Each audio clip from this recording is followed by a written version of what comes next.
Fun भी होगा, मस्ती भी होगी। स्वागत है आपका अपने YouTube चैनल जीएसटी विद साहिल में, जहां आज हम आपके लिए लाए हैं एक बहुत ही इंपॉर्टेंट वीडियो।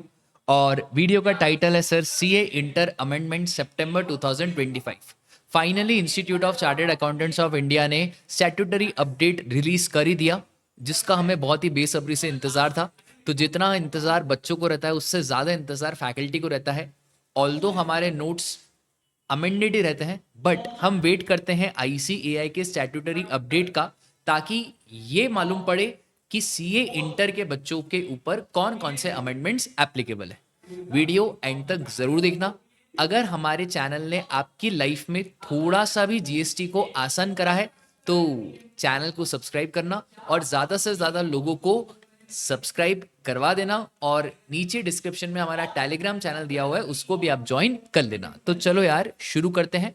सर, मैंने इतनी शानदार अमेंडमेंट के हैंड रिटन नोट्स बनाए हैं, जो आपको नीचे टेलीग्राम चैनल है उसके ऊपर मिल जाएंगे। बहुत ही जोरदार अमेंडमेंट्स के नोट्स हैं, मात्र 10-15 पेज में पूरे अमेंडमेंट्स कवर्ड है। ठीक है, तो सर सबसे पहला charge of GST, chapter by chapter चलेंगे। ये आईसीएआई का स्टैट्यूटरी अपडेट है, जो आप आईसीएआई की वेबसाइट से डाउनलोड कर सकते हैं। सर कैसे डाउनलोड करेंगे? कुछ भी नहीं करना है, आपको गूगल पे जस्ट डालना है स्टैट्यूटरी अपडेट आईसीएआई, तो आप डायरेक्ट साइट पे पहुंच जाओगे। जैसे आप डालोगे स्टैट्यूटरी अपडेट आईसीएआई, डायरेक्ट आप साइट पे चले जाओगे और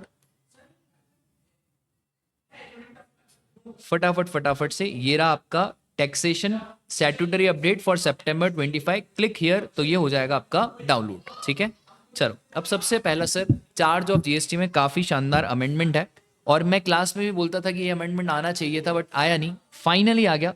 दैट इज स्पॉन्सरशिप। तो हम स्पॉन्सरशिप में ऐसा पढ़ते थे कि सप्लायर इज एनी पर्सन और recipient is a body corporate और अ पार्टनरशिप फर्म, तो रिवर्स चार्ज मैकेनिज्म लगता था।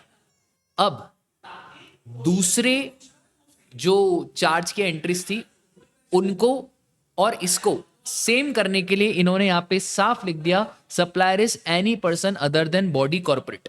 तो जब हम पढ़ाते थे तो हमको भी डाउट आता था कि यार ये स्पॉन्सरशिप में दूसरों एंट्री के साथ इनलाइन क्यों नहीं करा। तो अब इसको कर दिया sir, supplier is any person other than body corporate. Renting of motor vehicle में भी यही है, सिक्योरिटी सर्विसेज में भी यही है, तो स्पॉन्सरशिप में भी यही होना चाहिए था, जो पहले नहीं था। इसका मतलब है सर, सप्लायर को चेंज कर दिया, रेसिपेंट वही है, बॉडी कॉर्पोरेट और पार्टनरशिप फर्म।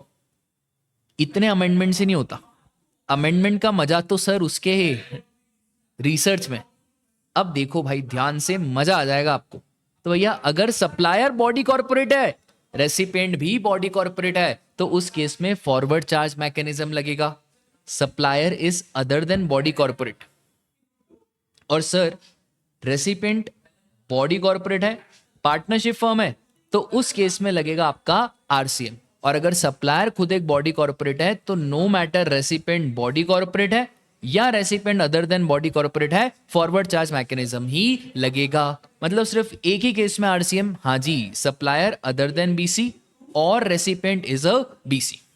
ठीक है, एक और चीज सर, अगर सप्लायर बॉडी कॉर्पोरेट है और रेसिपिएंट बॉडी कॉर्पोरेट है, बट सप्लायर अनरजिस्टर्ड है, तो क्या रेसिपिएंट जीएसटी पे करेगा? भाई रेसिपिएंट जीएसटी पे नहीं करेगा। जब सप्लायर अनरजिस्टर्ड है, तो इस ट्रांजैक्शन के ऊपर कोई जीएसटी ही नहीं लगेगा।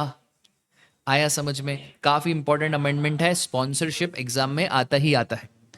दूसरा 5AB। अब देखो 5AB क्या बोलता है sir, renting of immovable property other than residential dwelling, supplier unregistered, recipient registered. Sir ये अमेंडमेंट तो पहले ही पढ़ चुके। हाँ, बस इसमें जो रजिस्टर्ड पर्सन है ना, वहां पे लिख दिया other than the person opting to pay the tax under composition levy. अब आराम से, जो मैंने एनालिसिस करा है ना, वो जोरदार है। अब भाई दो प्रॉपर्टी है, इसके ऊपर बच्चों के इतने डाउट रहते हैं, तो मैंने इसका ऐसा शानदार चार्ट बनाया कि आपको जिंदगी भर में कभी दिक्कत नहीं आएगी। अगर प्रॉपर्टी है आपकी कमर्शियल और एक प्रॉपर्टी आपकी रेसिडेंशियल। अब कमर्शियल प्रॉपर्टी, सर ये अमेंडमेंट किसके ऊपर आया है? अमेंडमेंट भाई कमर्शियल प्रॉपर्टी पे ही आया है, क्योंकि this is other than residential dwelling. तो अगर कमर्शियल प्रॉपर्टी है, supplier is registered, recipient unregistered है, फॉरवर्ड चार्ज लगाओ। सप्लायर रजिस्टर्ड है, रेसिपिएंट भी रजिस्टर्ड है, फॉरवर्ड चार्ज लगाओ। सप्लायर अनरजिस्टर्ड है, रेसिपिएंट रजिस्टर्ड है but registered other than composition, RCM लगाओ। और सर अगर हमारा सप्लायर अनरजिस्टर्ड है, रेसिपिएंट जो है कंपोजिशन में रजिस्टर्ड है, इस केस में there would be no GST as supplier is unregistered. तो जब सप्लायर अनरजिस्टर्ड है, उसका थ्रेशोल्ड ही क्रॉस नहीं हुआ, तो उसको कोई जीएसटी नंबर नहीं लेना, तो यहाँ पे there would be no GST applicable. और ये अमेंडमेंट इसलिए लाए भाई, एक बात बताओ, बेचारे ने रजिस्ट्रेशन तो लिया है बट कंपोजिशन में लिया है, उसका मन नहीं था रजिस्ट्रेशन का, बट उसने फिर भी सरकार के कहने पे ले लिया। यार अब तो उसको थोड़ा बहुत माफ करो ना यार। तो लॉ मेकर ने बोला ठीक है भाई, कमर्शियल प्रॉपर्टी है, उसमें वैसे ही ये अमेंडमेंट में मार्केट में बहुत हल्ला मचा हुआ है, तो जाओ आप अनरजिस्टर्ड और कंपोजिशन माफ करा, कोई जीएसटी नहीं लगेगा। Sir what about residential property? ये अमेंडमेंट का पार्ट नहीं है, पर बच्चे कंफ्यूज होते हैं, तो मैंने शानदार चार्ट बनाया। सर सप्लायर भी रजिस्टर्ड है, रेसिपेंट अनरजिस्टर्ड है, तो अगर रेसिडेंशियल यूज है एग्जेम्प्ट, सप्लायर रजिस्टर्ड है, रेसिपेंट रजिस्टर्ड है, चाहे नॉर्मल हो चाहे कंपोजिशन हो, जीएसटी लगेगा, आरसीएम बेसिस पे लगेगा, नो मैटर रेसिडेंशियल प्रॉपर्टी है। बट अगर प्रॉपर्टी प्रोप्राइटरशिप ने प्रोप्राइटरशिप कंसर्न के लिए ली है, प्रोप्राइटर ने ओन अकाउंट में प्रॉपर्टी ली है, प्रोप्राइटरशिप कंसर्न के रिगार्ड्स में प्रॉपर्टी नहीं ली है, तो वहां पे एग्जम्पशन मिल जाएगा। बट आपको ये प्रूव करना पड़ेगा कि प्रोप्राइटर ने खुद के लिए प्रॉपर्टी ली है और जो पैसा गया है वो प्रोप्राइटर के पर्सनल बैंक अकाउंट से गया है, करंट अकाउंट से नहीं गया है। ठीक है सर, जनरली अगर रेसिडेंशियल प्रॉपर्टी आए और कंपनी का नाम आए, एमडी ऑफ द कंपनी आए, आप जीएसटी लगा के आओगे आरसीएम बेसिस पे। Sir supplier unregistered, recipient registered, same RCM as it is same, proprietor ने प्रोप्राइटर अकाउंट पे, तो एग्जेम्प्ट हो जाएगी, खत्म बात। दूसरा सर, दूसरा जो अमेंडमेंट है बहुत बहुत सिंपल है कि जो डीडीए मतलब दिल्ली डेवलपमेंट अथॉरिटी, तो दिल्ली वालों रोटी खा ली, तो जो दिल्ली डेवलपमेंट अथॉरिटी है, तो Delhi development authority is not considered as local authority. तो हमने एक चीज पढ़ी थी कि सर लोकल अथॉरिटी अगर बिजनेस एंटिटी को सर्विस देती है, तो वहां पे business entity is liable to pay GST under RCM. But sir ये जो डीडीए है ना, ये लोकल अथॉरिटी नहीं है, इसका मतलब डीडीए को ही फॉरवर्ड चार्ज में जीएसटी देना पड़ेगा। तो सर इंटरप्रिटेशन क्या है? Local authority, business entity, RCM. पर अगर डीडीए है, बिजनेस एंटिटी को सर्विस दे रहा है, no RCM, forward charge mechanism लगेगा। आप तो इंटरप्रिटेशन पे आओ, बाकी तो ये पढ़ना कोई बहुत बड़ी बात नहीं है। ठीक है, ये देखो sir, what do mean by local authority? Local authority means municipal committee, Zila Parishad, district board and any other authority legally entitle by central government, state government, जिसका म्यूनिसिपल या लोकल बोर्ड होगा। ठीक है, कोई इंपॉर्टेंट डेफिनेशन नहीं है, आपको याद रखने की जरूरत नहीं है। इंटरप्रिटेशन ध्यान रखो, बाकी तो क्या है। आ गया हो place of supply. Sir place of supply का अमेंडमेंट कितना शानदार है। सबसे पहले एक डाउट आता था कि सर ये ऑनलाइन मनी गेमिंग, ओइडार सर्विसेज और ऑनलाइन सर्विसेज, इसका प्लेस ऑफ सप्लाई क्या बनेगा? भाई सर्विसेज है, क्या कोई स्पेसिफिक सेक्शन है? नहीं, तो जनरल सेक्शन लगेगा, that is section 12 subsection 2। General section बोलता है लोकेशन ऑफ रेसिपेंट। अब क्या लोकेशन ऑफ रेसिपेंट में पूरा लोकेशन होना जरूरी है? भाई अगर सामने वाले का एड्रेस भी अवेलेबल है तो भी चलेगा, तो आपको बस इतना से ही पढ़ना है। तो sir in the following cases of supply to unregistered recipient, तो अगर आप अनरजिस्टर्ड रेसिपेंट को सप्लाई कर रहे हो, कौन कौन से केसेस में? ऑनलाइन सर्विसेज, ओएडार सर्विसेज और ऑनलाइन मनी गेमिंग। तो यहाँ पे आपको सिर्फ सामने वाले का स्टेट का नाम रिकॉर्ड करना है। अगर आपने सामने वाले का सिर्फ स्टेट का नाम भी रिकॉर्ड कर दिया चलेगा, कोई दिक्कत की बात नहीं है। और सर यहाँ पे जो प्लेस ऑफ सप्लाई रहेगा, that will be the location of recipient. ठीक है, और लोकेशन ऑफ रेसिपिएंट मतलब नेम ऑफ द स्टेट रहेगा तो भी चलेगा, कोई दिक्कत की बात नहीं है, खत्म। अब यार अमेंडमेंट में ये बिल्कुल भर भर के लिखते हैं, इनको क्या मालूम बेचारा बच्चा कवर कर पाएगा ही नहीं, तभी तो यार हम आपकी हेल्प के लिए ये अमेंडमेंट को शॉर्ट करते हैं। वरना आईसी ये है कि स्टैट्यूटरी अपडेट से ही पढ़ाना होता तो मैं आपको यूं ही पढ़ा देता। आईसीआई की स्टैट्यूटरी अपडेट नहीं, मेरा काम क्या है, इसको छोटा करूं तो ही तो जाके इसका वर्थ इट है, और इसमें बहुत टाइम लगता है यार। ठीक है, इसलिए बोल रहा हूँ वीडियो को बिना लाइक करे बिना कमेंट करे मत देखा करो। चलो सर जी, तो ये देखो कितना बड़ा इन्होंने लिखा है। इन्होंने सबसे पहले बताया section 12 subsection 2 clause B. 12(2)(b बोलता है कि अगर 12(3) से 14 के बीच में कोई भी सर्विसेज नहीं दी है तो जनरल सेक्शन लगेगा। जनरल सेक्शन बोलता है location of recipient where address is available और location of supplier in other cases. सबसे पहले सेक्शन 31 सबसेक्शन 2।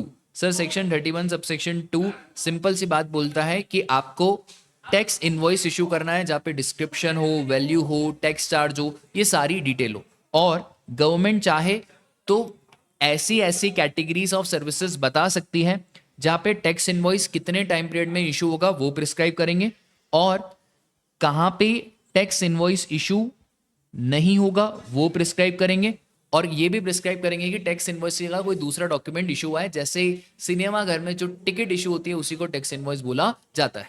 ठीक है, फिर रूल 46F का इन्होंने रेफरेंस दिया कि name and address of recipient, address of delivery, name, state code if such recipient is unregistered and where the value is less than 50,000 rupees. अगर वैल्यू 50,000 से कम है और रेसिपेंट रिक्वेस्ट कर रहा है कि भाई ये डिटेल होनी चाहिए इनवॉइस में, तो आपको सारी डिटेल लेनी पड़ेगी, जैसे name and address of recipient, address along with name. फिर in case of online money gaming और ई कॉमर्स ऑपरेटर और OIDAR services, irrespective of value of supply, मतलब वैल्यू ऑफ सप्लाई जो भी हो, 50,000 हो, 1,00,000 हो, 10,00,000 हो, tax invoice shall contain the name of state of recipient. मतलब इन तीनों में सिर्फ आपका नेम होगा स्टेट ऑफ रेसिपेंट तो भी चलेगा, कोई दिक्कत की बात नहीं है। सर डायरेक्ट यही बोल देते ना, नहीं पहले पूरा रूल समझाएंगे फिर ये बोलेंगे, इसलिए तो हमने शॉर्ट नोट्स बनाए भाई। अब ये सब आपको पढ़ने की जरूरत नहीं है, आपको सिर्फ क्या ध्यान रखना है, आपको बस ये ध्यान रखना है कि इन सारे केसेस में place of supply would be location of recipient. ये एग्जाम में क्वेश्चन आ सकता है। क्या करेगा वो, क्वेश्चन बना देगा कि भाई ओएडार सर्विसेज से मिस्टर राम को दी है, मिस्टर राम चेन्नई में रहते हैं, तो बताओ what would be the place of supply, Chennai. ठीक है, अच्छा ऐसा फिर घुमा सकता है कि भाई मिस्टर राम ने पूरा एड्रेस नहीं दिया है, मिस्टर राम ने सिर्फ स्टेट का नाम बताया, चलेगा क्या, चलेगा, कोई दिक्कत की बात नहीं है। एग्जाम्पल सर देखो, एग्जाम्पल है subscription of newspaper, e magazine, online subscription of entertainment service जैसे नेटफ्लिक्स, अमेजॉन एंड चिल, तो ओटीटी प्लेटफॉर्म, ऑनलाइन टेलीकॉम, ये सारे इसके एग्जाम्पल हैं। ठीक है, बस हो गया खत्म। आगे आ जाओ। सर आगे क्या है, तो आगे एग्जम्पशन। एग्जम्पशन में ऐसा कोई मेजर अमेंडमेंट नहीं आया है, सुनो ध्यान से। सबसे पहला एक ये एग्जम्पशन हम ऑलरेडी पढ़ चुके थे, इसमें एंड को चेंज करके और कर दिया है, बस वर्डिंग चेंज करी है, मीनिंग ज़्यादा कुछ बदला नहीं है। सर मीटरिंग इक्विपमेंट, जब आप मीटरिंग इक्विपमेंट रेंट पे लेते हो, जैसे घर में शादी वादी होती है तो स्पेसिफिक मीटर आपको रेंट पे लेना पड़ता है 1-2 दिन के लिए ताकि वो लोड संभाल पाए। फिर मीटर टेस्टिंग, इलेक्ट्रिसिटी कनेक्शन को रिलीज करना है, मीटर को शिफ्ट करना है, डुप्लीकेट बिल इशू करना है, which are incidental to supply of transmission. मतलब एक तो इलेक्ट्रिसिटी उस पर भी जीएसटी नहीं, और इलेक्ट्रिसिटी के एंसिलरी जो सर्विसेज ले रहे हो उस पर भी जीएसटी नहीं। और distribution of electricity provided by electricity transmission और distribution utilities to their consumer. बस यहाँ पे एंड लिखा हुआ था और एंड की जगह पे क्या कर दिया है, और कर दिया है। सर इससे कुछ फर्क पड़ा, कोई फर्क नहीं पड़ा, बस एंड का इंटरप्रिटेशन गलत रहता है। एंड का इंटरप्रिटेशन ये रहता है कि आप साथ साथ में सर्विसेज ले रहे हो। अब यहाँ पे और का इंटरप्रिटेशन थोड़ा सा बदल जाएगा कि यार हो सकता है कि आपने सिर्फ ये इलेक्ट्रिसिटी प्रोवाइडिंग की सर्विसेज ली, ठीक है, तो सिर्फ ये सर्विसेज ली तो भी नो जीएसटी। हो सकता है आपने अपने मीटर को शिफ्ट कराया तो भी नो जीएसटी। अरे रहता है ना, अभी 3 फेस मीटर रहता है, आपके घर में एसी का बहुत लोड है तो 3 फेस मीटर लगवाओ, नॉर्मल मीटर लगा हुआ है तो आपको इलेक्ट्रिसिटी डिपार्टमेंट में परमिशन के लिए पैसे देने पड़ते हैं तो वो 3 फेज मीटर लगाते हैं। सर उस पैसे के ऊपर भी नो जीएसटी। आया समझ में। फिर अब ये तो पहले ही अमेंडमेंट हो चुका था, इसमें ये नया नाम जुड़ चुका है भाई, training partner approved by national skill development corporation. तो अगर कोई भी सर्विसेज इन लोगों ने प्रोवाइड करी। अब सर ये नाम याद रखना है, हाँ यार मोटा मोटी तो आपको नाम याद रखने पड़ेंगे, क्योंकि एग्जाम में वो चुपचाप एक छोटा सा नाम डाल देगा। पूरा प्रोविजन मत याद रखो, बस आप नाम थोड़ा बहुत भी याद रखोगे तो चलेगा। तो sir services by NSDC, national council for vocational education and training, awarding body recognised by NCVT, assessment agency और training body accredited with the awarding body, और वेरी वेरी इंपॉर्टेंट आप बस ये वाला नाम याद रख लेना, training partner approved by national skill development corporation in relation to national skill development programme और any other scheme implemented by national skill development corporation, vocational skill development course under national skill certification and monetary reward scheme और national skill qualification framework, aligned qualification। ये भाई अलग अलग schemes हैं, आपको ये schemes के नाम याद रखने हैं। हाँ जी याद रखना है, ये नाम भी याद रख लेना, ट्रेनिंग पार्टनर, तो भी आपका काम हो जाएगा। डन। उसके बाद मार्केट में नया एग्जामिशन आया। अब ये समझना काफ़ी अच्छा एग्जामिशन है ये। देखो ये तो मैंने आपको कवर करा दिया और ये भी कवर करा दिया। अब देखो ये क्या है ना, मैं आपको समझाता हूँ। यहाँ पे साहिल सर है और यहाँ पे इंश्योरेंस कंपनी है। अब साहिल सर ने इंश्योरेंस कंपनी से कार इंश्योरेंस लिया है। अब जब कार इंश्योरेंस लिया है तो उसका प्रीमियम है सपोज करो 1,00,000 रुपीस। अच्छा ये जो प्रीमियम आता है ना, इसके अंदर सपोज करो थर्ड पार्टी इंश्योरेंस भी शामिल है, और थर्ड पार्टी इंश्योरेंस आपका 20,000 रुपीज़ का शामिल है। सर ये थर्ड पार्टी इंश्योरेंस क्या होता है? भाई कल को मेरी कार से किसी का एक्सीडेंट हो गया, तो जिसका एक्सीडेंट हुआ है उसको कौन पैसे देगा? उसको भी इंश्योरेंस कंपनी, मेरी इंश्योरेंस कंपनी पैसे देगी। इसको बोलते हैं थर्ड पार्टी इंश्योरेंस। यार अभी हमारे देश में इतना बड़ा हादसा हो गया, अहमदाबाद से फ्लाइट लंदन जा रही थी, टोटल 242 पीपल्स, एक जना बचा है, 241 पीपल डाइड। देखो लाइफ का कोई भरोसा नहीं होता है, आज है कल नहीं है, आज पढ़ा रहे हो सकता है रात में ना रहे। लाइफ इज सो फ्रेजाइल, इसलिए लाइफ में इतना टेंशन मत लिया करो। जब आपके हाथ में कुछ है ही नहीं तो आप क्या टेंशन लेते हो? वो जिंदगी ना मिलेगी दोबारा में, बोलते हैं ना सब कुछ लिखा हुआ है। तो मैं यहाँ पे बैठा हुआ हूँ, मैं आपको पढ़ा रहा हूँ, ये भी लिखा हुआ है, तो आपके हाथ में ज़्यादा कुछ है नहीं। तो आप अननेसेसरी लाइफ को कंट्रोल मत करो, आप बस अपना कर्मा करो, बाकी सब ऑटोमेटिकली हो जाएगा। You can not control your own life, ठीक है बस। तो सर अब देखो यार, यहाँ पे जो एक्सीडेंट हुआ वहाँ पे टाटा इंश्योरेंस कंपनी 1-1 करोड़ रुपए देगी विक्टिम्स को। तो ये थर्ड पार्टी इंश्योरेंस की बेसिस पे तो पैसा दिया जाता है।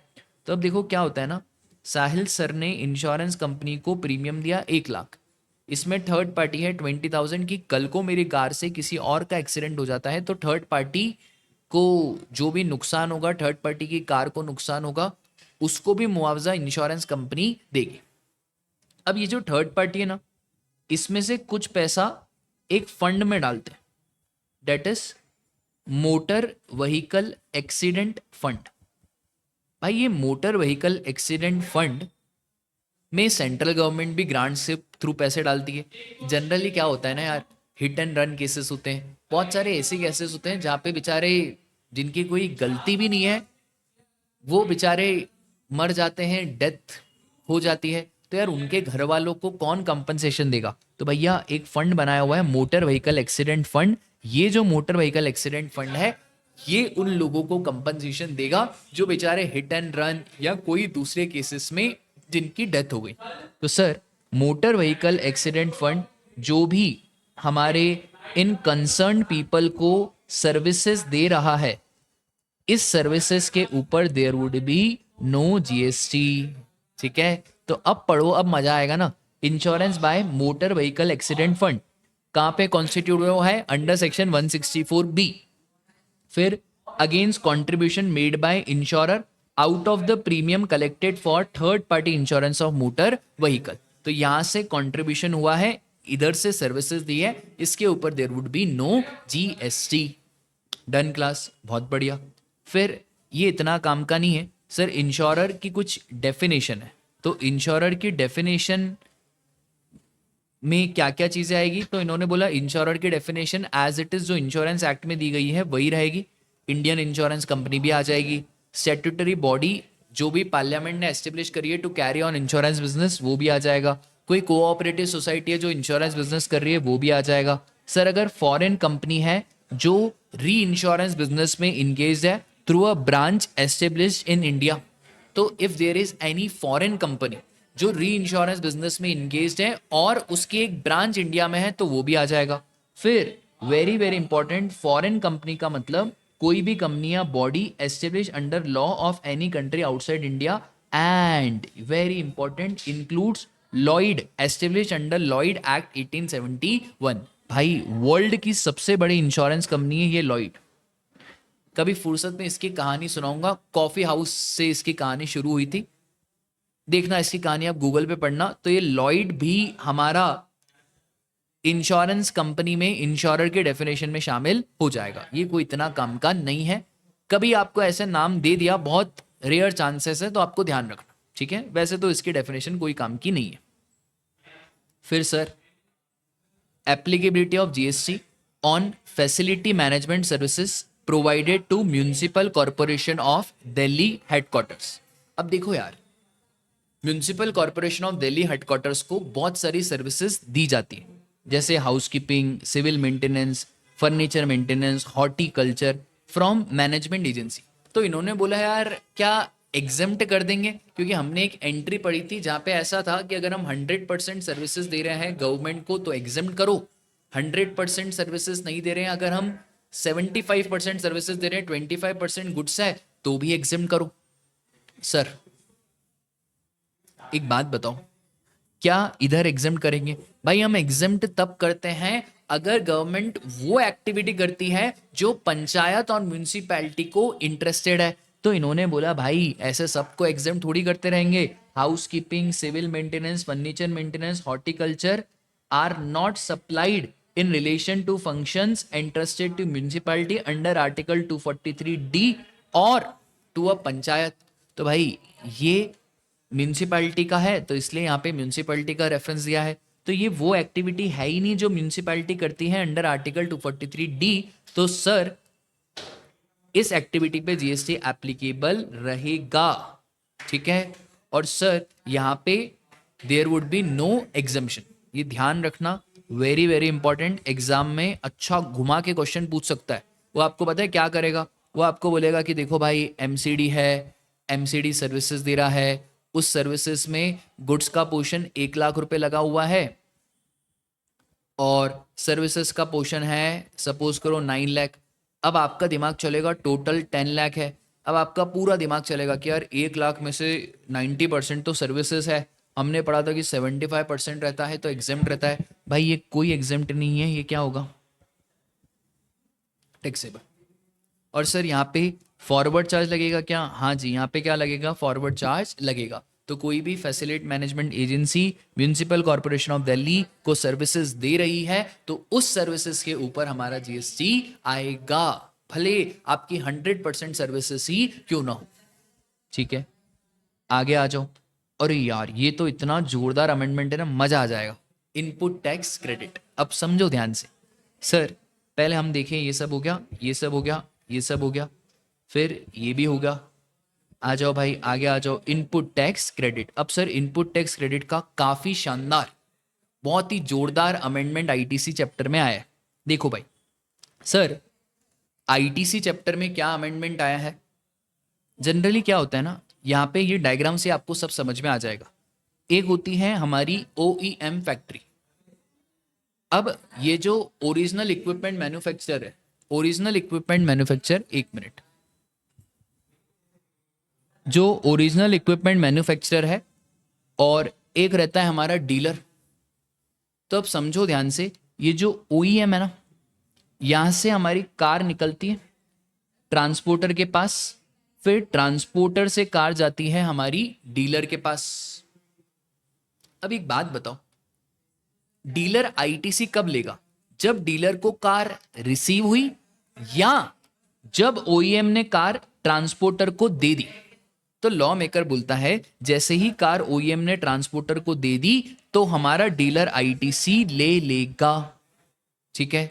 तो ITC can be taken by dealer when OEM hands over the goods to the transporter at the factory gate. तो सर इंपॉर्टेंट क्या है यहां पे? इंपॉर्टेंट ये है कि जो ओईएम है उसने जैसे ही ट्रांसपोर्टर को गाड़ी दे दी वैसे ही क्रेडिट डीलर को मिल जाएगा, डीलर को भले गाड़ी बाद में मिली हो, ठीक है। एक और चीज, अगर सर डीलर ने गाड़ी पर्सनल यूज के लिए ली है, नो आईटीसी। अगर goods are lost, stolen, destroyed, written off by the way of gift और फ्री सैंपल्स, तो भी there would be no ITC, ठीक है। बस इतनी सी बातें जो आपको ध्यान रखनी है। अब आपकी ये लैंग्वेज बताऊंगा ना आपकी बुक में, तो आप बोलोगे अरे सर क्या गजब का काम करा है। ये देखो भाई साहब, इतना बड़ा बड़ा लिखते हैं, क्या मतलब इतना सब लिखने का? अल्टीमेटली जो मैंने आपको बता दिया बस वही आपको ध्यान रखना है और कुछ ध्यान नहीं रखना है। तो ये देखो एक बार मैं आपको बताता हूँ clarification. Property can be considered to have been pass to the dealer upon handling over the goods to the transporter at his factory gate. ये बोल रहे हैं जैसे ही ट्रांसपोर्टर को फैक्ट्री गेट पे गुड्स दिया गया वैसे ही हम मान लेंगे कि प्रॉपर्टी ट्रांसफर हो चुकी है और property has been delivered to registered person through the transporter and the supply of said goods can be considered to have fructified at the factory gate of OEM even though goods may be physically received by registered person। मतलब भले goods बाद में मिले हो उससे कोई फर्क नहीं पड़ता है, ठीक है। तो sir ITC can be considered to have received कब? when the goods have been handed over by the supplier to transporter। बस एक ही बात बार बार बोलेंगे, इसी कॉन्ट्रैक्ट को बोलते हैं EXW contract, x work contract, ठीक है। बस इतना से ही आपको ध्यान रखना है। और सर अगर गुड्स नॉन बिजनेस पर्पस के लिए डाइवर्ट हो गए या लॉस, स्टोलन, डिस्ट्रॉयड हो गए तो आपको आईटीसी नहीं मिलेगा। अगर आपने ऑलरेडी आईटीसी लेके रखा है तो आपको रिवर्स करना पड़ेगा, खत्म बात। उसके बाद tax invoice, credit, debit note, काफी शानदार अमेंडमेंट आया, एग्जाम में क्वेश्चन आ सकता है। देखो sir section 31 subsection 3 clause F, इन्होंने 31(3) क्लॉज एफ में पहले अमेंडमेंट कर दिया था और इन्होंने ऐसा बोला था कि जो भी पर्सन 9(3) या 9(4) में टैक्स पे कर रहा है अंडर आरसी। देखो 9(3) में तो बहुत सारे केसेस रहते हैं, एडवोकेट हो गया, आर्बिट्रल ट्रिब्यूनल हो गया, गवर्नमेंट सर्विसेज हो गई, रेंटिंग हो गया, म्यूजिक कंपोजर हो गया, ऐसे बहुत सारे केसेस 9(3) में स्पेसिफाइड। 9(4) में स्पेसिफिकली वो बिल्डर वाला सेक्टर स्पेसिफाइड है कि आपको 80% गुड्स रजिस्टर्ड से खरीदना है, 20% आप अनरजिस्टर्ड से खरीदोगे। सीमेंट, कैपिटल गुड्स में हमेशा आरसीएम लगेगा। तो ये 9(4) की बातें थी। अब सर इन्होंने साफ साफ एक चीज बोल दी कि चाहे 9(3) हो या 9(4) हो, अब अगर सप्लायर अनरजिस्टर्ड तो 9(4) में तो सप्लायर अनरजिस्टर्ड ही रहता है कंपलसरी, बट 9(3) में सप्लायर कैन बी रजिस्टर्ड और कैन बी अनरजिस्टर्ड। तो अगर हमारा सप्लायर अनरजिस्टर्ड है तो उस केस में जो हमारा रेसिपेंट है वो इनवॉइस बनाएगा। बट सर सबसे मुद्दे की जो बात थी वो ये थी कि रेसिपेंट कौन सी तारीख को इनवॉइस बनाएगा, वो क्या डेट है जब रेसिपेंट को इनवॉइस बनाना है, वो फाइनली इन्होंने रूल के थ्रू बता दिया। तो सर सेक्शन ने तो यही बोला था, received by a supplier who is not registered on the date of receipt of goods, तो invoice has to be issued by recipient under section 9(3) and section 9(4। और अब एक रूल 47A आ गया है और रूल 47A पता है क्या बोलता है? रूल 47A बोलता है इनवॉइस इशू करना है within a period of 30 days from the date of receipt of said supply. जिस दिन हमारे रेसिपेंट को सप्लाई रिसीव होगी उसके 30 दिन के अंदर अंदर हमारे रेसिपेंट को इनवॉइस बनाना पड़ेगा। तो देखो भाई रूल 47 ने यही बोलता है कि sir where the invoice is required to be issued under clause F of subsection 3 section 31(3)(f। तो यहाँ पे ही shall issue the invoice within a period of 30 days from the date of receipt of goods. बस इतना से ही ध्यान रखना है। फिर ये 9(3) और 9(4) तो आपने न जाने कितनी बार पढ़ लिया होगा। खत्म हो गया सर, ये भी खत्म हो गया। क्या बात है, क्या बात है, क्या तो सर बात है, वाओ। ई वे बिल का बहुत सिंपल सा अमेंडमेंट आया है। यूनिक एनरोलमेंट नंबर, कि अगर एक अनरजिस्टर्ड पर्सन ई वे बिल जनरेट करना चाहता है तो वो कैसे करेगा, with the help of unique enrolment number. और सर अगर आप हैंडीक्राफ्ट गुड्स, तो अगर आप हैंडीक्राफ्ट गुड्स का इंटर स्टेट मूवमेंट कर रहे हो तो ऑल्दो आपको रजिस्ट्रेशन नहीं कराना, पर आपको ई वे बिल जनरेट कराना है। डाउट यही आया है कि भाई ई वे बिल कैसे जनरेट करेंगे, तो आप ई वे बिल जनरेट करोगे with the help of unique enrolment number. तो बस यही बोला कि sir following person are required to generate the e way bill and submit the details on the common portal, और एक यूनिक एनरोलमेंट नंबर जनरेट हो जाएगा। किन लोगों के लिए, ये 2 पर्सन, एक तो कोई भी अनरजिस्टर्ड पर्सन जिसको ई वे बिल जनरेट करना है, दूसरा any unregistered person making inter state transport of handicraft goods exempted from obtaining compulsory registration. ठीक है सर, क्या यहाँ पे कैजुअल टैक्सेबल पर्सन भी आएगा? सर यहाँ पे सीटीपी भी कवर्ड हो जाएगा, इसलिए कवर्ड हो जाएगा क्योंकि सीटीपी को भी तो रजिस्ट्रेशन नहीं लेना रहता। ठीक है, तो ई वे बिल आप जनरेट करो, कंपलसरी है इरिस्पेक्टिव ऑफ वैल्यू। कैसे करोगे सर, आप करोगे with the help of unique enrolment number. बोलो माता रानी की जय। बस ये हो गया ई वे बिल, इतनी सी बात है।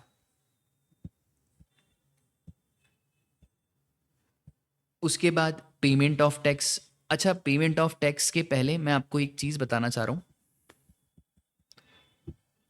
जहां जहां पे भी आप ऐसा पढ़ोगे ना, सेक्शन 73, सेक्शन 74, अब ये बातें सीए फाइनल की है, पर फिर भी आप थोड़ा सा समझो। देखो सेक्शन 73 का शो कॉज नोटिस आता था अदर देन फ्रॉड के केसेस में, सेक्शन 74 का शो कॉज नोटिस आता था इन केस ऑफ फ्रॉड। अब इन्होंने क्या करा ना, 73 और 74 दोनों को मर्ज कर दिया। सर क्यों मर्ज करा, अब वो सब मुद्दा सीए फाइनल का है, क्यों मर्ज करा। अब सब इंटर में सीख लोगे तो फिर फाइनल में हमारी क्लासेस कौन लेगा। तो 73 और 74 को मर्ज करके इन्होंने बना दिया 74A। तो भैया फाइनेंशियल ईयर 23-24 तक तो 73-74 था, बट फाइनेंशियल ईयर 24-25 से 74A आ गया। तो अब जो भी कहीं पे भी आप किसी की भी बुक में आप पढ़ो 73-74, तो एक मन से आवाज आनी चाहिए कि फाइनेंशियल ईयर 23-24 तक 73-74 था, 24-25 से 74A था। मतलब सिंपल सी बात है, जहां जहां पे 73-74 है उसको काट के अब क्या हो गया, 74A हो गया। सर इसका मतलब क्या 73-74 डिलीट हो गया? डिलीट नहीं हुआ, क्योंकि भाई जो 73-74 की टाइम लिमिट है ना, वो आज भी जिंदा है। तो भाई जो पुराने फाइनेंशियल ईयर है, फॉर एग्जांपल जैसे 74 है, तो 74 में 5 साल तक ऑर्डर आ सकता है। ठीक है, तो यार सर 5 साल कहाँ से, from the date of filing of annual return. तो मुझे एक बात बताओ, अगर मेरा फाइनेंशियल ईयर है 21-22, तो जो इसका एनुअल रिटर्न जाएगा वो जाएगा 31 December of the next financial year, that is 31/12/22। तो भैया इसके 5 साल में मेरे को 74 का ऑर्डर आ सकता है, मतलब 31/12/2027। आ रही है बात समझ में? तो भाई पुराने फाइनेंशियल ईयर का ऑर्डर तो 73-74 में ही आएगा, ये डिलीट नहीं हुआ है, इसलिए 73, 74 और 74A ये है करेक्ट अप्रोच। आया समझ में? तो जहां भी आए ये। एक और amendment, nation wide amendment. Sir जैसे जीएसटीआर 1 के बाद जीएसटीआर 1A आ चुका है, ये तो मैंने पहले ही कवर करा हुआ है, तो पुराना अमेंडमेंट है। तो अगर 1 में कुछ गड़बड़ हो गई तो आप 1A में अपडेट कर सकते हो। तो जहां जहां भी 1 है वहां पे 1A भी साथ में लिखो। ठीक है, बस ये नेशन वाइड अमेंडमेंट्स हैं दोनों। ठीक है, अब सुनो ध्यान से भाई, पेमेंट ऑफ टैक्स में और दूसरे कुछ कुछ चैप्टर्स में ऐसे अमेंडमेंट हुए हैं। Reference of section 74A, rule 88B amend हुआ था। रूल 88B सिंपल बस इतनी सी बात बोलता है कि सर अगर आपने रिटर्न लेट फाइल करा, तो फॉर सपोज करो आपका जून का महीना था, जून के महीने का रिटर्न आपका कब जाएगा राजा, 20 जुलाई। अब आपने रिटर्न 25 जुलाई को फाइल करा, मतलब आपने 5 डेज डिले कर दिया।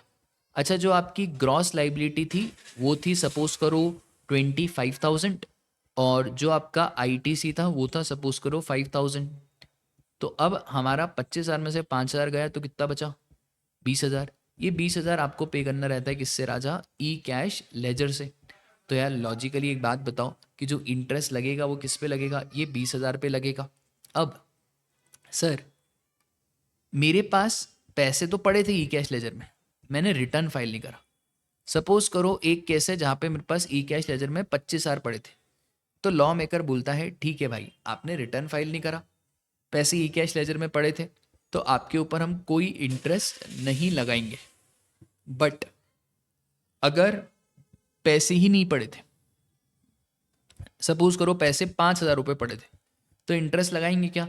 हाँ इंटरेस्ट लगाएंगे, पर सर अब इंटरेस्ट हम 5,000 पे नहीं लगाएंगे, 20,000 में से 5 गए, 15,000 रुपये के ऊपर इंटरेस्ट लगाएंगे। क्या रेट से लगाएंगे? 18%। कितने दिन का लगाएंगे? 5 दिन का लगाएंगे। फटाफट से कैलकुलेट करके बताओ यार कितना आ रहा है। तो 15,000 इंटू 18% इंटू 5 365, तो ये आ रहा है 36.9, डेट इज 37 रुपीज़ अप्रॉक्स। इतना इंटरेस्ट लग जाएगा, बस हो गया ख़त्म। तो अब अमेंडमेंट क्या हुआ है? अमेंडमेंट कुछ नहीं हुआ है भाई, ये सेक्शन को ऐड कर दिया है कि देखो where the supplies made during a tax period are declared by registered person in the return. हाँ एक चीज यहाँ पे वेरी वेरी इंपॉर्टेंट कि जो आपने ये रिटर्न भरा है ना, इस बीच आपको नोटिस नहीं आना चाहिए। अगर आपको यहाँ पे नोटिस आ गया 73, 74 या 74A का, तो सर फिर आपको जो इंटरेस्ट देना पड़ेगा वो ग्रॉस लाइबिलिटी पे ही देना पड़ेगा। फिर इस बात से फर्क नहीं पड़ता कि आपकी ई कैश लेजर में कितना पैसा पड़ा है। ठीक है, तो बस यही चेंज आया है भाई, 74A ऐड हो गया है, वही जो इंडिया नेशन वाइड अमेंडमेंट आया है।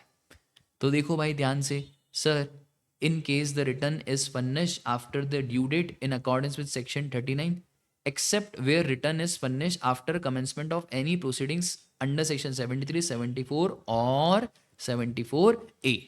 तो इंटरेस्ट किसके ऊपर पेबल रहेगा?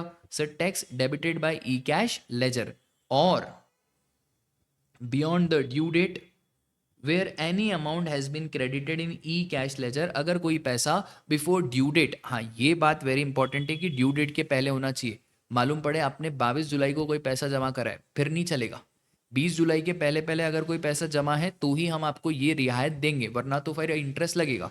तो अगर आपका पैसा ड्यू डेट के पहले पहले भरा हुआ है, ई कैश लेजर में है, डेबिट हुआ है आफ्टर फाइलिंग रिटर्न, तो कोई दिक्कत की बात नहीं है, उस वाले अमाउंट पे हम इंटरेस्ट नहीं लगाएंगे।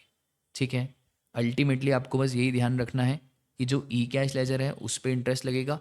ई कैश लेजर में अगर कोई पैसा आपने डिपॉजिट करा है बिफोर ड्यू डेट, तो वहाँ पे भी कोई दिक्कत की बात नहीं है, तो उस पोर्शन पे इंटरेस्ट नहीं लगेगा। ठीक है, सपोज करो 25,000 रुपये ई कैश लेजर में डिपॉजिटेड है, नो इंटरेस्ट। सर 5,000 डिपॉजिटेड है, 15,000 के ऊपर इंटरेस्ट लगेगा। बट अगर आपको नोटिस आ जाता है 73, 74, 74A का, तो फिर उस केस में तो ग्रॉस लाइबिलिटी पे ही इंटरेस्ट देना पड़ेगा, फिर वहाँ पे ये सब टाइम पास नहीं करना। खत्म बात, आगे आ जाओ। अब सर रिटर्न चैप्टर में क्या अमेंडमेंट है? भाई रिटर्न चैप्टर में सिंपल सा अमेंडमेंट है, टीडीएस डिडक्ट करने की जो डेट होती थी वो सेम ही है। एक सिंपल इन्होंने बोल दिया कि इनकेस अगर आपके पास कोई भी कैंडिडेट ऐसा नहीं है कि जिसका आपको टीडीएस डिडक्ट करना है, तो भी आपको निल टीडीएस रिटर्न फाइल करना पड़ेगा। बस यही है भाई अमेंडमेंट।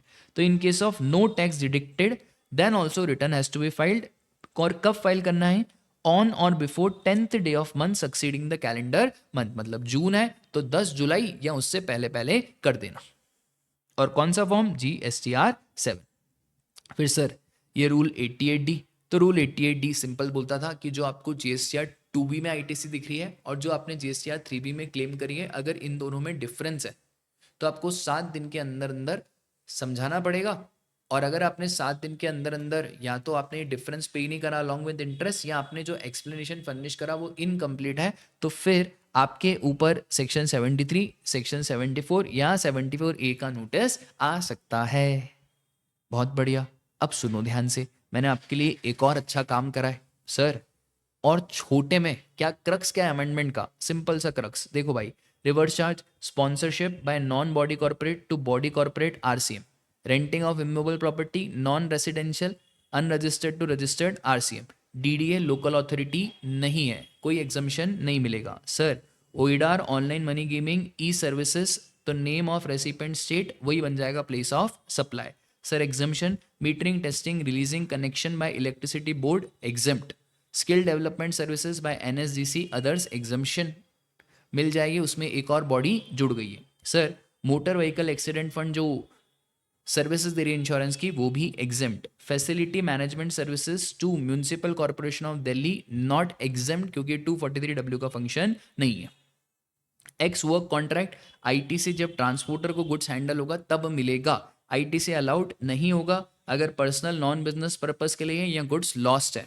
फिर सर इनवॉइस, तो आरसीएम सप्लाई से invoice 30 days of the receipt of goods के अंदर अंदर इशू हो जाना चाहिए। फिर sir e way bill, unregistered person handicraft goods या सिर्फ अनरजिस्टर्ड पर्सन उनको यूनिक एनरोलमेंट नंबर लेना पड़ेगा for e way bill. Payment of tax sir 74A आपका जुड़ चुका है रूल 88B में, अब 74A भी आ गया। रिटर्न में सर GSTR 7, तो next day 10th day of the next month को आपको रिटर्न भरना है, इवन इफ नो डिडक्शन तब भी रिटर्न भरना है। रूल 88D, तो भैया यहाँ पे भी 73, 74, 74A आ चुका है। बताओ भाई 2 पेज में मैंने आपके टोटल 25 पेज के ICI के स्टैट्यूटरी अपडेट्स को शॉर्ट कर दिया। और बताओ और हम आपके लिए क्या करें, जान हथेली पे रख दूं क्या? और सर कुछ कुछ अमेंडमेंट्स हैं जो ऑलरेडी हमारी बुक में इनकॉर्पोरेटेड है। ये अमेंडमेंट्स बहुत पहले आ चुके थे, अब आपके फैकल्टी की बुक में इनकॉर्पोरेटेड है या नहीं है वो मुझे नहीं मालूम है, बट हम आपकी मदद करना चाह रहे हैं। मेरा पर्पज़ ही है कि हर बच्चा CA इंटर CA फाइनल पास हो जाए। आप मेरी क्लास लो या नहीं लो उससे मुझे ज़्यादा फर्क नहीं पड़ता, मुझे इस बात से फ़र्क पड़ता है कि आपने मेरा रिवीजन लेक्चर देखा, आपने मेरा अमेंडमेंट लेक्चर देखा और आपको पसंद आया, इसलिए तो मैं बोलता हूँ भाई लाइक करो। अब ये जो सारे अमेंडमेंट्स हैं ना राजा, ये बहुत सिंपल है, ठीक है। इसमें कुछ कुछ अच्छी बातें हैं वो मैं आपको बताऊंगा। सबसे पहले सप्लाई, पैरा 9 और पैरा 10। अब जनरली पैरा 9 पैरा 10 ये CA फाइनल वालों से पूछने का है क्योंकि आपके इसमें तो पैरा 6 पे स्केड्यूल 3 खत्म हो जाता है, बट फिर भी पैरा 9 पैरा 10 आपके इसमें अमेंड हुआ है तो मैं आपको बता रहा हूं ICI पूछ सकता है। देखो पैरा 9 क्या बोलता है, अपोर्शनमेंट ऑफ को insurance premium by the lead insurer to the coinsurer for the insurance jointly supplied by lead insurer and the coinsurer. भाई subject to the condition that lead insurer pay the central tax, state tax, union territory tax. Sir ये बोलना क्या चाह रहे, कुछ समझ में ही नहीं आ रहा है। देखो बहुत सिंपल, पैरा 9 ने क्या बोला, सपोज करो यहां पे साहिल सर है, साहिल सर ने क्या करा, इंश्योरेंस कराया लीड इंश्योरर से 10 करोड़ का। अब लीड इंश्योरेंस बोला भाई इतना बड़ा इंश्योरेंस मैं अकेले तो नहीं लूंगा, मैं मेरे साथ 2-3 और इंश्योरर को मिलाऊंगा जिनको हम बोलेंगे को इंश्योरेंस, को इंश्योरेंस 1, को इंश्योरर 2, इनको बोल दिया जाएगा को इंश्योरर, ठीक है। लीड इंश्योरर ने बोला कोई दिक्कत नहीं, 60% मैं ले लूंगा, 20 ये। इस 10 करोड़ पे जो GST है वो है 18%। अब 10 करोड़ पे 18% का GST अगर लीड इंश्योरर ने पूरा GST गवर्नमेंट को दे दिया, दैट इज 1.8 करोड़। तो ये जो लीड इंश्योरर ने को इंश्योरेंस को पैसे दिए हैं प्रीमियम के, जैसे 20% इसको जाएगा तो 10 करोड़ का 20% 2 करोड़ इसको जाएगा, 2 करोड़ इसको जाएगा, तो ये जो 2-2 करोड़ रुपए लीड इंश्योरर ने को इंश्योरेंस को बांटे हैं इसके ऊपर there would be no GST। आया समझ में?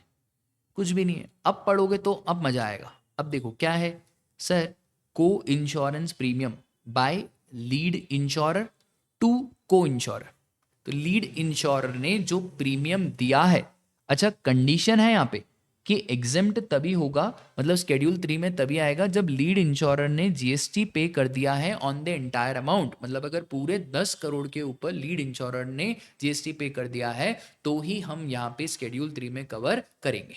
दूसरा, अब दूसरा तो मतलब मेरे को इतना मजा आता है ना ये GST पढ़ाने में, आपको क्या बताऊं। पैरा नंबर 10, आय हाय क्या शानदार अमेंडमेंट है। इसमें क्या होता है ना, यहाँ पे वापस से साहिल सर है।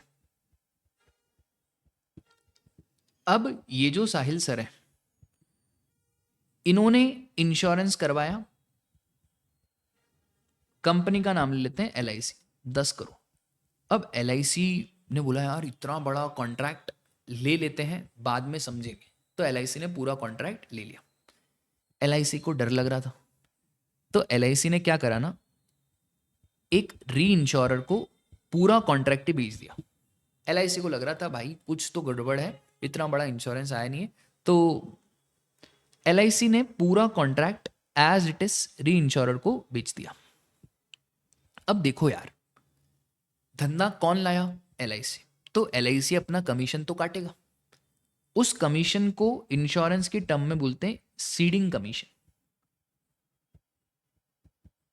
तो सपोज करो 10% का सीडिंग कमीशन 1 करोड़ रुपए LIC ने काटा, और LIC ने 9 करोड़ रुपीस दे दिए हमारे री इंश्योरर को। सपोज करो ये है ICICI लॉम्बार्ड। अब डाउट ये आया कि ये जो 1 करोड़ का सीडिंग कमीशन है, इसके ऊपर GST का क्या सीन होगा?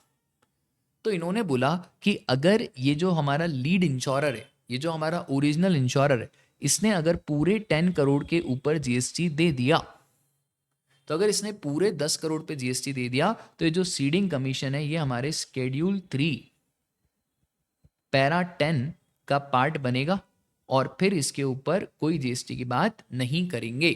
बट कंडीशन ये है कि जो हमारा लीड इंश्योरर है वो पूरा GST पे कर दे। ठीक है, तो बस सर यही बातें हैं। देखो भाई ध्यान से क्या लिखा हुआ है पैरा 10 में, services by insurer to reinsurer for which ceding commission और reinsurance commission is deducted from reinsurance premium paid by insurer to reinsurer, जो LIC ने ICICI को दिया। तो कंडीशन ये है कि जो भी सेंट्रल टैक्स, स्टेट टैक्स या IGST है वो हमारा री इंश्योरर ने पे कर दिया ऑन ग्रॉस री insurance payable inclusive of seeding commission. मतलब इस 10 करोड़ के ऊपर पूरा GST हमारे इंश्योरर ने पे कर दिया। सिंपल। तो बस ये सप्लाई चैप्टर ध्यान रखना, इतना टफ इंटर में नहीं पूछता है, आधे जनों को तो ये समझ में भी नहीं आता है, वो मैंने इसलिए बहुत धीरे धीरे आपको समझाया है। फाइनल में ज़्यादा चांसेस होते हैं इसके पूछने के, पर कभी MCQ में पूछ लिया तो हम रिस्क नहीं ले सकते। सर चार्ज सेक्शन 9 सबसेक्शन 1, तो ये मुद्दा बहुत टाइम से चल रहा था, इसके ऊपर बहुत झगड़े भी थे कि भाई आपने alcoholic liquor for human consumption को तो हटा दिया चार्जिंग सेक्शन से, बट जिससे शराब बनती है, जिससे बाटल बनती है, उसको तो हटाया नहीं। तो सर अब जिससे बाटल किससे बनती है? बाटल बनती है अनडीनेचर्ड ENA से और रेक्टिफाइड स्पिरिट। तो ये अनडीनेचर्ड ENA या रेक्टिफाइड स्पिरिट से बनती है आपकी शराब। तो अब सेक्शन 9 सबसेक्शन 1 में इसको भी शामिल कर दिया। शामिल कर दिया का मतलब है अब इसके ऊपर भी there would be no GST। अब कॉन्स्टिट्यूशनली तो ये इनवैलिड है, क्योंकि आर्टिकल 366 ऑफ कॉन्स्टिट्यूशन जब गुड्स एंड सर्विसेज टैक्स की डेफिनेशन देता है, वहां पे साफ लिखता है कि goods and services tax means a tax on goods and services other than alcoholic liquor for human consumption. वहां पे तो ये बात लिखी नहीं हुई है। तो अभी इसके ऊपर सुप्रीम कोर्ट में केस जा सकता है। अभी तो इन्होंने चार्जिंग सेक्शन अमेंड करा है। अभी आपको ये ध्यान रखना है कि अनडीनेचर्ड ENA और रेक्टिफाइड स्पिरिट, इसको भी चार्जिंग सेक्शन में जोड़ दिया है, मतलब इसके ऊपर भी GST नहीं आएगा। और करस्पॉन्डिंगली जैसे 9(1) में अमेंडेड है, तो 5(1) ऑफ IGST एक्ट में भी अमेंडमेंट हो गया है। ठीक है, एक शायरी सुनो, शायरी। जाम पे जाम पीने से क्या फायदा, आय हाय, जाम पे जाम पीने से क्या फायदा, सुबह तक तो सारी उतर जाएगी। जाम पे जाम पीने से क्या फायदा, सुबह तक तो सारी उतर जाएगी। हमने तो आपकी निगाहों से पी है, हमने तो आपकी निगाहों से पी है, सारी उम्र नशे में गुजर जाएगी। आय हाय सर, क्या बात है, क्या बात है। अभी पढ़ाई पे ध्यान दो, क्या बात है। हम तो बन गए चार्टर्ड अकाउंटेंट, तुमको बनना है ना। तो चलो भाई और आगे बढ़ते हैं। अब बहुत सिंपल सिंपल बात है सर। सेक्शन 10 सबसेक्शन 5, 10 सबसेक्शन 5 वही बात 73, 74 और 74A। तो अगर प्रॉपर ऑफिसर को लगता है कि आपने कंपोजिशन स्कीम गलत ली है, 10(1), 10(2) कि आपको कंपोजिशन स्कीम एलिजिबल ही नहीं थे, पर फिर भी आपने ले ली, तो आपको पेनल्टी लगेगा और आपको नोटिस आ सकता है 73, 74 या 74A का। ठीक है। सेक्शन 11A, 11 ए बहुत सिंपल, 11 ए बोलता है इंडियन फिलोसफी में जो चल रहा है वो चलने दो, ये है सेक्शन 11 है। देखो बहुत बार क्या हुआ था ना, जब जीएसटी नया नया आया था तो लोगों को समझ में ही नहीं आ रहा था, लॉ भी कॉम्प्लिकेटेड था। तो एक बहुत शानदार केस बताता हूँ। जो रेस्टोरेंट है ना, और जिस रेस्टोरेंट में आपका एसी है, एसी, तो वो जो रेस्टोरेंट है ना उनके ऊपर जीएसटी का रेट रहता था, दो रेट रहते, एक 12% विदाउट आईटीसी, एक 18% विद आईटीसी। जितने भी एसी वाले थे वो गलत ही रेट ले रहे थे और पूरी इंडस्ट्री गलत कर रही थी। अब 12% आईटीसी ले रहे हैं, इंडस्ट्री पूरी गलत कर रही है, तो सर फिर इंटरेस्ट पेनल्टी के नोटिस आने चाहिए। तो 4-5 साल से चल रहा था। तो इन्होंने बोला यार देखो, गवर्नमेंट के पास एक पावर है, गवर्नमेंट चाहे तो इन सारे केसेस में नोटिफिकेशन लाके इनके ऊपर एग्जाम्शन ला सकती है और कोई इंटरेस्ट पेनल्टी नहीं लगेगा। ठीक है, तो गवर्नमेंट को एक पावर दी गई, power not to recover GST not levied short levied as a result of general practice. भाई बात तो सही है ना यार। मुझे एक बात बताओ, सपोज करो एमसीक्यू में सारे के सारे बच्चे ब्लू कलर के पेन से एमसीक्यू मार्क करके, ठीक है, जनरली पेंसिल से मार्क करना चाहिए, अब सबने ब्लू कलर की पेन से मार्क करा और सबने यही करा। अरे एक बात बताओ, भले आईसीआई ने बोला था ब्लैक कलर की पेंसिल, जब सबने ब्लू कलर का एमसीक्यू मार्क करा है तो डियर आईसीआई आपको ये कंसिडर करना चाहिए। तो बस वैसा ही है भाई। तो government notwithstanding anything contained in this act, अगर गवर्नमेंट को लग रहा है कि a practice was or is generally prevalent regarding levy of central tax including non-levy on any supply of goods, services or both, and such supply are liable to central tax according to said practice, or central tax is not being levied or a higher amount of central tax has been levied, या तो लग ही नहीं रहा है या तो ज़्यादा लग रहा है, तो गवर्नमेंट में on recommendation of council direct that the whole of the central tax और the central tax in excess shall not be required to be paid. ठीक है, मतलब गवर्नमेंट आपके हित में नोटिफिकेशन सुनाएगी और ये जो एक्स्ट्रा है आपको ये टैक्स इंटरेस्ट नहीं पे करना है। ठीक है, फिर time of supply, very very important. अब सर ये टाइम ऑफ सप्लाई में क्या अमेंड हुआ है? देखो भाई, सेक्शन 13(3) बात करता था रिवर्स चार्ज, और रिवर्स चार्ज के केस में आपकी 3 तारीखें होती थी। अब बिल्कुल ध्यान से समझना कि सर रिवर्स चार्ज के केस में और कैसे क्या टाइम ऑफ सप्लाई निकालेंगे। सबसे पहले date of payment as entered in the books of account, ये तो पहले भी था। और डेट ऑफ पेमेंट में हमेशा एक चीज़ याद रखना, जिस दिन रेसिपेंट ने बैंक अकाउंट डेबिट करा या जिस दिन रेसिपेंट ने एंट्री करी या जिस दिन रेसिपेंट के अकाउंट में डेबिट हुआ, दोनों में से विच एवर इज अर्लियर।